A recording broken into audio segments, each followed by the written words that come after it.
Good to be back with you. Thank you for everybody who came out to the race yesterday. We had a blast. Did Mary Ellen make it in here this morning? Is she here? There she is. Stand up, Mary Ellen. Mary Ellen was my co-pilot. Give it up for Mary Ellen. And then we already had everybody else stand up last week, but the rest of the crew here, Wayne, Mike, Joyce, Andy, John, who else? All the different people that came and helped. Karen did our flag. Marion Millette helped us with all of our shirts. I mean, like, it was such a group effort. And I loved being able to tell everybody yesterday when they were asking about the boat that, yeah, it was a combination of just lots of different people bringing their creative genius together. And frankly, it was just fun. It brought out the little boy in me that liked building model toys and planes, except this was so much bigger and it could float. So it was a blast. We had a ton of fun. Grace and Carolyn, it's always good to have you guys back. These are probably two of my favorite people that we have come in and sing. They're just such genuine artists that write and perform from their heart. And I've been privileged to see Grace several times, also with the Rebel Eves and on her own. She is just a gem. And Carolyn is a treat that comes along with her every so often and really ties in with a lot of the stuff that we're talking about. So when we've talked about ritual and ceremony, she has used music and percussion as a way of helping connect people to moments of transition in life. And music is so powerful to do that. Another way that we do that is music is art. We have some of our artists there. This is Jack's painting up front here that he comes in and brings. I love that he brings some of his paintings and just randomly displays them up front so that we can see them and celebrate and be in the moment and in the place where those paintings were captured. And these are all ways that we connect to deeper mysteries in life, right? We're a spiritual community, and we don't claim to have all the answers. As a matter of fact, we have lots of questions, and we sit with those questions using ritual and ceremony to help process the various things that come up in life.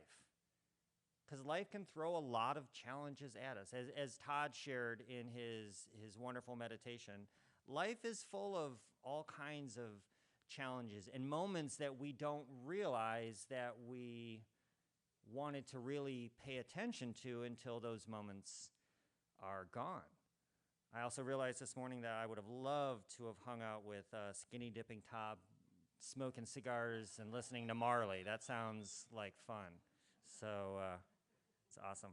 Last week, Allison introduced the idea of integration, and we're going to kind of pull on that thread, but we're going to pair it with these twin practices that often act as bookends. And just by way of a little bit of a disclaimer and background on this series, we're talking about in the series, in the Psychedelic Summer, practices and things that help us in psychedelic therapy or psychedelic experiences. However, we are telling you that all of these things that we're talking about are things that are applicable to us regardless of whether you use those substances in that way or not. Any transformational experience, any mystical experience, any experience on a Sunday or in any type of ceremony that you participate in can benefit from these practices. And we're talking about intention. So intention is what you do before an experience, and integration, which is what you do after an experience, acts as lovely bookends. I will say that most of the psychedelic experiences that I've read about or heard about place a lot of emphasis on the intention, really encourage the integration, although that part tends to fall through the cracks a lot. It's easy for us to have huge moments, and like Todd said, they kind of come and they go, and we don't realize how big they were until much later. The beautiful thing is we can integrate those experiences at any point in our life. We don't have to wait until just after the experience, we can be integrating the things that are coming up for us from things that happened decades ago. So how do we make meaning from what we experience? That's the question that we want to answer this morning. And how do we live differently on the other side of those experiences? So the first thing I wanted to talk about in these bookends is integration. And the definition that we're working with for integration is a guiding aim or inner orientation that helps to shape or to direct the experience. It's a guiding aim or an inner orientation that helps to shape and direct the experience. And it's different than a goal which seeks a specific outcome. An intention offers direction. So we were talking in pre-talk that an intention is more like a compass than a map. It doesn't tell you exactly where you are going. And if anybody's ever participated in any type of mind-expanding experience or really intense mystical or spiritual experience, you realize that any ideas of bringing a map of what you think is going to come out of it is a foolhardy endeavor. Once you engage in an experience, the experience takes on a nature of its own. But what an intention does is offer us a compass. It offers us a touchstone so that in the middle of these experiences, we can be reminded of what is important. And intentions often come from our values. Now, we're a values-based spiritual community, which means that instead of doctrines or dogma or religious texts, we have a set of values that guide and inform our practices here at C3. And whether you realize it or not, you have values too. When you get ticked off at the person who stopped too fast in front of you and you honk your horn, that was a value being violated. Anger comes more often than not from values that you hold that are violated. So we all have values that guide us or should guide our decisions. And this is where intention comes into play. Intention is putting specific wording and bringing our full attention to something that can reflect on our values. Intention versus expectation is more about setting a tone for the experience that we're about to have instead of controlling an outcome. And I know for those of you who are like me, we like having definitive outcomes to experiences. It makes us feel good to know that when we read the instructions and we make the measurements and when we cut the pieces and glue them all together, that the boat actually comes out looking like a boat and that it works. There is a sense of this feels right. When you make a measurement and a cut and those cuts seam up together and we know that things are happening the way that we expect them to happen. The problem is, very rarely in life do experiences match our expectations. And so when we go into an experience with a set of expectations, which is like a map, it can be easy to walk away feeling disappointed because your expectations weren't met. An intention is not about setting expectations for an experience.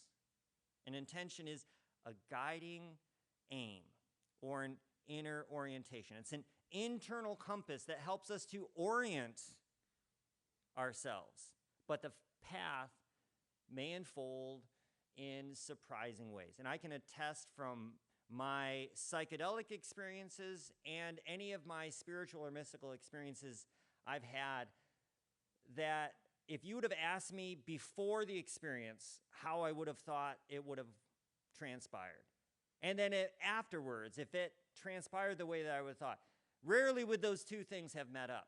But, to quote the Stones, you don't always get what you want, but you get what you need. And the things that need to come up, especially if you can craft intentions that approach it with a posture of curiosity and openness. I wrote down a few sample intentions that I've either used or have given as examples when people are looking for how to set intentions. And this practice, please don't limit this to just spiritual experiences or mystical or psychedelic experiences. This can be so powerful for everything from your day-to-day life and waking up to that family function that you're dreading, or that really big conference you're going to, or whatever it is, that big life decision. The intention that you bring into it can help shape and craft the experience. So here are some sample intentions that would be examples of ways to guide or direct an experience. To befriend the parts of myself that I have ignored or rejected. Allison talked last week about IFS, internal family systems, which I'm a huge fan of. And in the internal family systems, most of our dysfunctional parts arise with these pieces of ourselves that we have exiled because they may have served an original purpose to protect us, but over time, those parts of ourselves became exiled and we tried to hide them away. Integration is about bringing those parts together in a whole, and we're going to talk about that in a minute. But a good intention would be to befriend the parts of myself that I have ignored, to release what no longer serves me, to grieve what I have not allowed myself to mourn, to sit with my pain instead of running from it. These are all examples of intentions, ways that we can intentionally bring ourselves into an experience and be open to what transpires. Now, befriending or sitting with your pain instead of running from it is a different intention than saying, my intention is to figure out why I have this chronic disease. Or my intention is to figure out how to get rid of this thing. Like, you see the difference there, that we're bringing a posture of openness because we don't know what's coming out of it. It's sitting with those questions that I was talking about earlier, rather than rushing so quickly to try to find the answers. And one little piece I'll say about intentions before we move on. There are micro and macro intentions, and both can be helpful in your day-to-day life. An example of some micro intentions could be something as simple as, today I am going to be more curious. And everything that comes up, if you just simply remind yourself, and if you can take an intention and boil it down to even a single word, if you can distill it down that far, it'll be so much easier to remember. Perhaps you can write it on a rock or a stone that you keep in your pocket, or something that gives you a physical touch point to make it more real. And then every time you feel that stone, you can be reminded, curiosity. My intention is curiosity. So when you lose it on the person in front of you who cuts you off in traffic, to say, okay, my intention was curiosity. What was going on there? What's happening in me that made me respond that way? And you can quickly see how even those micro intentions can have big, big effects on you. Intentions can take many forms. It can be a word, a phrase, a mantra, or even a felt or somatic sense. Allison talked a lot about some of the somatic therapy. And for those of you who can really get into this part, and I include myself in the skeptics category, I have a hard time integrating so much of the somatic stuff for me because my head is such a safe space. This is where I process everything, that it becomes difficult for me to trust my body instead of going to my head first to make sense of what's happening in my body. But a somatic experience or a part of your body could be an intention. So you can make an intention of connecting with your heart space in an experience. One of the guided experiences that I participated in that has stuck with me, the person who is leading it gave the very simple direction to say with your hands or say with your body what you wish to say with your heart. So if you want your heart to be more open, to have your hands open on your lap and to mirror that posture of openness with your hands that you're trying to. So you see, this moves us from our head and from this being something that only exists here, and it puts us back into our bodies. And again, it helps us to integrate, to become a whole person, because we are more than just brains walking around in a flesh sack, aren't we? We are living, embodied beings. So that takes us to the next part, which is integration. Before I get to that part there, I want to talk about the importance of integration by using one of my favorite quotes about this from Alan Watts. And he says, quite simply, if you get the message, hang up the phone. For psychedelic drugs are simply instruments like microscopes, telescopes, and telephones. The biologist, he says, does not sit with his eye permanently glued to the microscope. He goes away and he works on what he has seen. That's humorous, but it's also a little bit challenging, because I have very much been guilty of saying, okay, that was a great experience, now where's the next one? That was a fun ride, let's go do another one. Let's go try that one over there. And we can, in our rush to try new things, we can move from experience to experience to experience without taking the time to let those things settle, to learn what needs to come out of it. So let's talk about integration. The definition that we're working with for this is processing the gained insights from an experience into the desired areas of your life.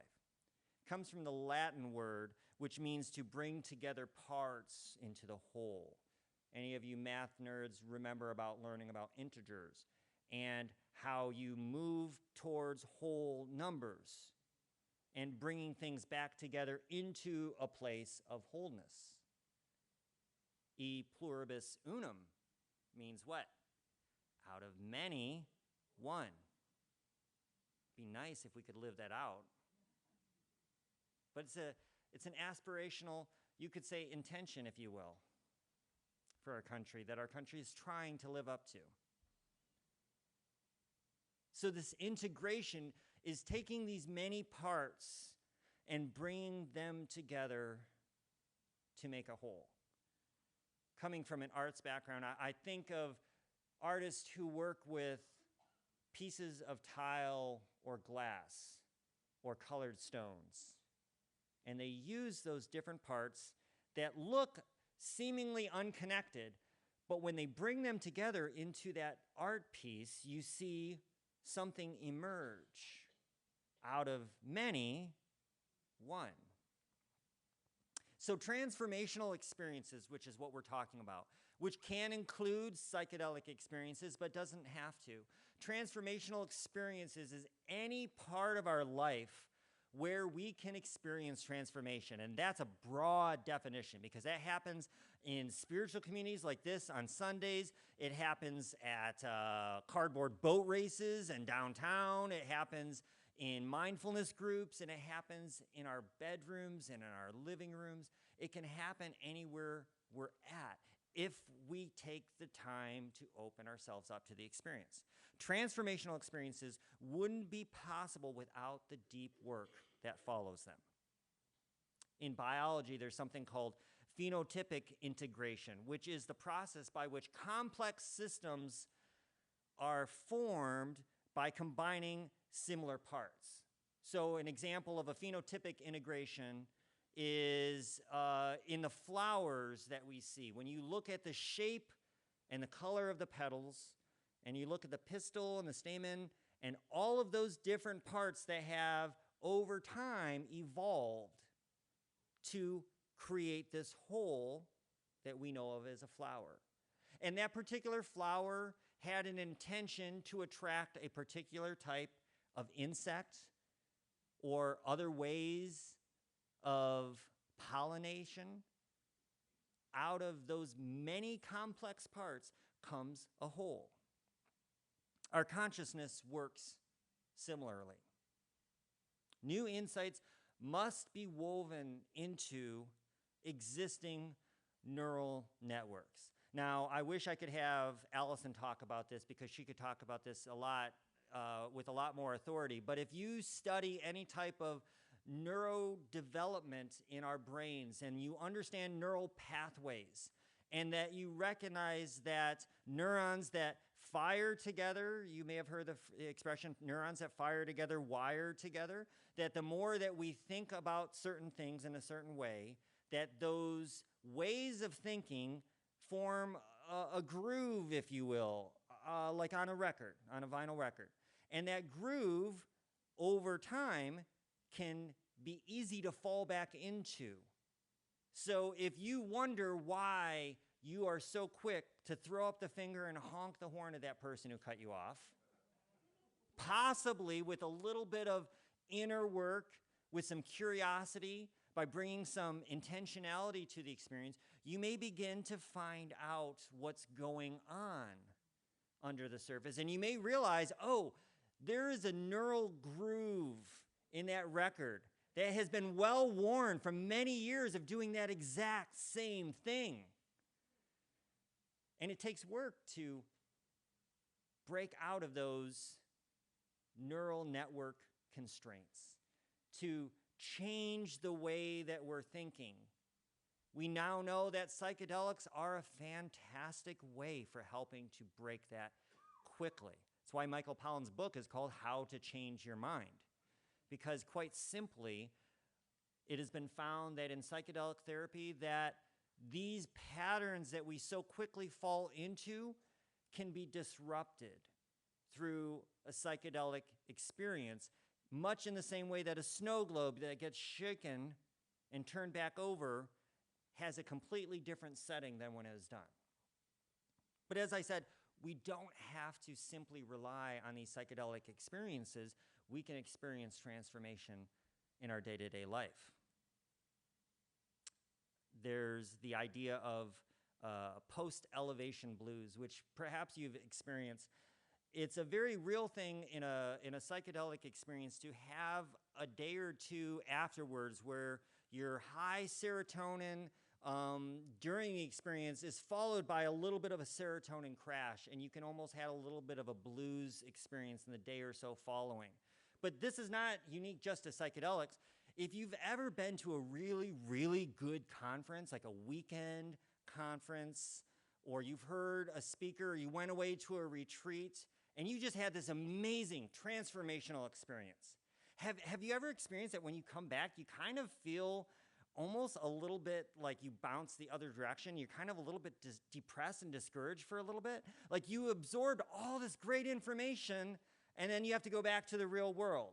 And your spouse is still annoying you in the same way that they're doing it before, and you're like, why has this not changed? I thought I just learned all these great tricks. It takes time to change and to work that in, and that is the power and the hard work of integration. It's taking what we've learned, what has been revealed, and it allows it to grow. It's about noticing what wants to change instead of rushing to do something about it. And that is so tough for those of us who are project-oriented, who love getting things done. When we realize, oh, this was the eureka moment, and we probably have written it down in our journal somewhere. I bet if you went back and if you look through journals or old notes from conferences, you probably have dozens of epiphanies that you've long since forgotten about, because it's tough work to take that epiphany and to actually integrate it into our life. That's the hard work of these experiences. And that's why people like Alan Watts say, when you get the message, hang up the phone. You don't need to keep chasing after experiences when you already have enough to work on with what has been revealed already. It's about allowing your experiences to, I like this mental picture, to allow these experiences to compost into wisdom. It takes time. Composting, for any of you gardeners out there who have tried it, is not an instant process. There is no microwave composter. It takes time to let those things settle. Rainier Maria Rilke, in a 1903 letter to his protege, he was a poet who wrote beautifully about many things. He said about this idea of integration, he said, "I want to beg you as much as I can, dear sir, to be patient toward all that is unsolved in your heart, and to try to love the questions themselves like locked rooms and like books that are written in a very foreign tongue. Do not now seek the answers, which cannot be given to you because you would not be able to live them. And the point is to live everything. Live the questions now. Perhaps you will then gradually, without noticing it, live along some distant day into the answer." What a beautiful expression. To learn to love the questions, to not try to beat down every locked door, and to rush to the quick answers that make us feel like, I've got it, now I can move on. To sit with that uncertainty. And that's why integration is probably one of the least sexy parts about this whole thing to talk about, because it's not a very pleasant thing to integrate. Most of the integrative work that you do is with other people, but it happens internally. So we do a lot of integration in our pre-talk and our post-talk. This is where we kind of take these concepts and we throw out questions and we talk about how it fits. But if we're going to experience lasting transformation, chances are, no matter how great of a talk you hear up here on a Sunday, if any real lasting change is going to happen, it's going to happen because you take the time to integrate it into your life within the privacy of your own inner world. Perhaps you've done some journaling, some thinking, some writing, some reflection, or just sitting in silence with what is. And out of that will emerge, as Rilke said, maybe without noticing it, that you will perhaps gradually, someday in the future, live into the answer that you were seeking. There's a kind of transformation that asks you to become something else, and that's the type of theology I grew up with. Perhaps you might recognize this from Christian theology. In Systematic Theology, which was a horrible book, in my opinion, that tried to break down theology into these bite-sized little chunks that could make it so easy to pass on and remember. Sanctification in systematic theology is defined as a progressive work of God and man that makes us more and more free from sin and more like Christ in our actual lives. Now, I've preached on this in the past. I know what is meant by it, but I am fundamentally flustered by a theology that says that who you are is inherently broken and flawed, and that the only way you can become fixed or whole is by you turning into something else. By this external thing coming in and making you better because who you were isn't good enough. That's the theology of original sin. We're all born broken, sinful, and the only thing that makes us whole or integrated is Christ. Now, there are some ways that you can talk about this theology without such stark terms, and Richard Rohr and others do a good job of giving us better perspectives of the Christ consciousness. But I want to remind us that the work of integration, the work of change, is not because you're a bad person trying to become better. The work that you do around your shadow, and we mentioned this in pre-talk, you know, the shadow work is so important, but only if it's held alongside of a deep love and appreciation of who you are. That you are more than your shadows. You are more than your flaws, and that the act of transformation happens when we become more like our truest self. And integration, this act of moving towards wholeness, is about taking all of these disparate parts and pulling them together so that they can make a whole. Phrase I'm going to leave us with here for contemplation comes from Carl Jung, who reminds us that the privilege of a lifetime is to become who you truly are. The privilege of a lifetime is to become who you truly are. So friends, may we begin and do the hard work of integration in our lives. And may we keep at it, because it's worth doing for us to become who we truly are. The world needs us to be who we truly are and to bring that light into the world. Thank you.